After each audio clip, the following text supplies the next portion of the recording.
Good evening, everybody.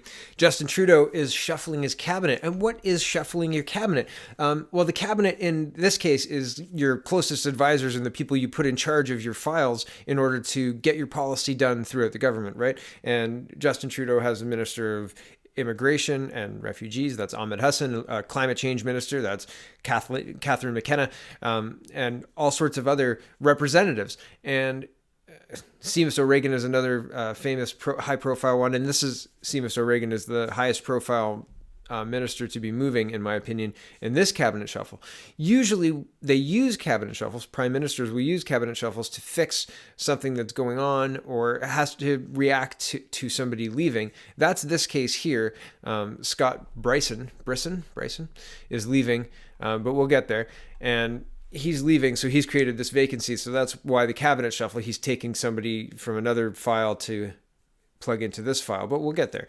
But usually in an election year, hearing a cabinet shuffle, especially with the missteps of some of the higher profile and more sensitive flashpoint issues that Trudeau himself has heard multiple times in the town halls that he's running and really failing at, by the way,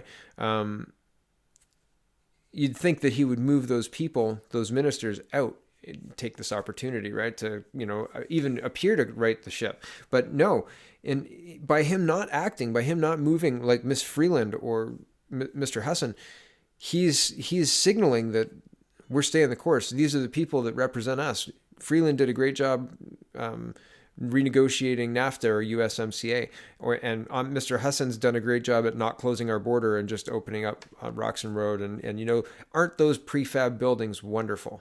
And the billions of dollars that go with them. No, it's not good. It's not good at all. But Justin Trudeau is signaling by his actions or his inaction to shuffle these people out of their positions that he agrees with what they've done and he likes it, and that's the continued trajectory of the Trudeau government. So here's what they did do, and I think the reason for the movements that he chose will become obvious if you're paying attention. And this is a rule of law country, right, Justin? Rule of law. Rule of law is the big catchphrase for 2019. Rule of law everywhere you look. Okay, so we'll get there. Here we go. And after that, we're going to look at Mr. Scheer's response and then Maxime Bernier responding to a tweet. It's in the same vein, but it's not exactly a direct response to the cabinet shuffle. I almost don't want to show it, but whatever. We'll show it. Okay. CTV News reporting. Trudeau taps 2 rookies, moves 3 ministers in cabinet shakeup. Prime Minister Justin Trudeau has shuffled 3 ministers into new roles and appointed 2 rookies, David Lametti and Bernadette Jordan, to the front bench in a federal cabinet shakeup on Monday. And I scroll down. Trudeau moved Minister Jane Philpott into newly vacated role as president of the Treasury Board and Minister of Digital Government.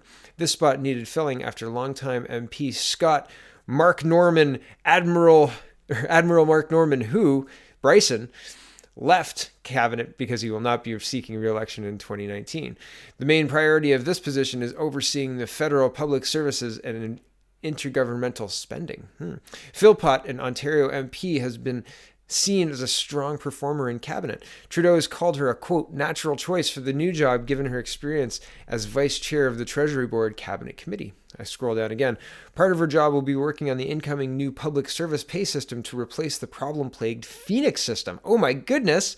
We're a year out from, we're less than a year out. And the Phoenix system was something Trudeau said in 2016 that he would personally take on. That's crazy. Okay, back to the article. Quote, I can assure the public service that I will put my full attention behind making sure that this is implemented in the best possible way and expedited in terms of the rollout plan on that. Sounds really on the ball. Usually when you buy a product from somewhere, and we bought Phoenix Pay from Australia, from a company in Australia, usually when you buy something, it works or it doesn't work. And if it doesn't work, you can take it back to the store and be like, yeah, this doesn't work. This has never worked. Phoenix has never worked. And Harper said, oh yeah, well, we're totally going to fix it. And I think that they didn't actually go live with Phoenix, or they went live 2 weeks before the election. The election was happening, so it was up to the next government to fix Phoenix, right? People knew it was broken, but it was running and they were unwilling to go back. So it's an interesting thing that we're stuck with this broken system and nobody's willing to fix it. It's really And by fix it, I mean, there was a system at one point, and there are countless public companies that are able to pay their workers on time every 2 weeks or every month or whatever. There are standards, right? So by fix it, I mean, get somebody who knows how to pay people into the job of paying people and get it done. Like, this is not, in my opinion, rocket science. Anyway, back to the article. That was me just going off on it's insane, right? It's been years.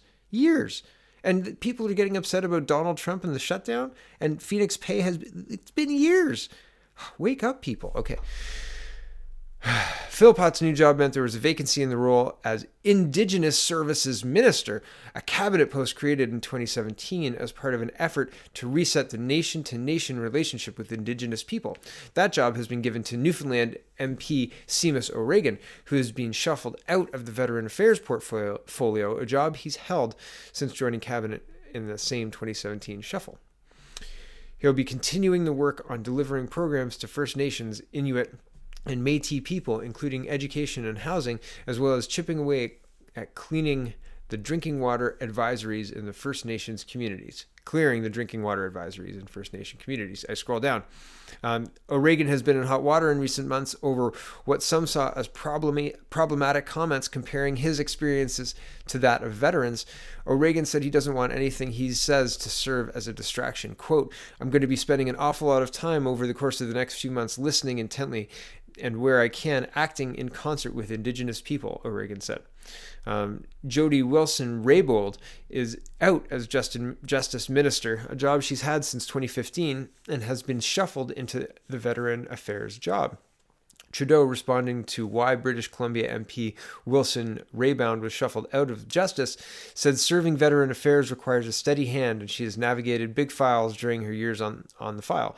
He called her extraordinarily capable and shot down that it's a demotion. And I scroll down.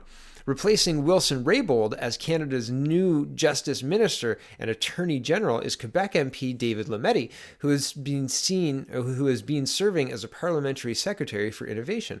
Lametti, who in his new position will have final decision on the extradition of Heuwai executive Meng Wanzhou, said he wouldn't comment on a case given that he has yet to be briefed and because of his potential involvement in the future, but assured that Canada is a rule of law country and that he will respect that. The rule of law. But you know what? This is not a political thing. This isn't political. The Prime Minister just shuffled cabinet in order to put the person who gets to make the final decision on the extradition of Heuwai in place. And he was a backbencher until today. And today, he's in cabinet and he gets the final say on our relationship with China. Huh. Isn't that crazy? Doesn't that seem crazy? Seems crazy to me. There's more craziness. This is a long article. Please do read it. The link is in the description. Here's Andrew Scheer's response. He says, quote, "Thousands are still crossing the border illegally. Major pipeline projects are stalled. The budget is still in huge deficit. Today's minor cabinet shuffle sends a clear message that Trudeau is happy to allow these failures to continue without correction." And then there's a link to Andrew Scheer's Facebook. And Maxime Bernier is responding to Global News, and the Global News tweet says, "Justin Trudeau shook up the front benches of the government with a focus on making female and younger male MPs front and center as politicians head into a crucial election year." And Maxime Bernier says, "When I choose my ministers, it won't be on the basis of their gender, ethnicity, or age, but of their experience, competence, and abilities to best serve Canadians, because this is still the right way to do things, even in 2019. Yeah, competence wins over whatever you have between your legs, whatever your genitals are, right? Like that shouldn't matter. Can you do the job and can you do it best? Those are the two questions that need to be answered. So it's interesting times. We have a prime minister crying rule of law, while simultaneously and trying to convince everybody that there's no politics behind this, and we're going to abide by the rule of law. But at the same time, you're gerrymandering the system, like by even touching the position and putting in your own person. the optics of that are terrible, because no matter what he comes out with, it's going to be fraught with, what happens if you had left Jody Wilson-Raybould in, right? Why not? It seems she was doing just a fine job. So, really interesting times in Canadian politics. It's like you're riding a crazy carpet down the hill, right? Back when we had snow. All right, thanks everybody for watching.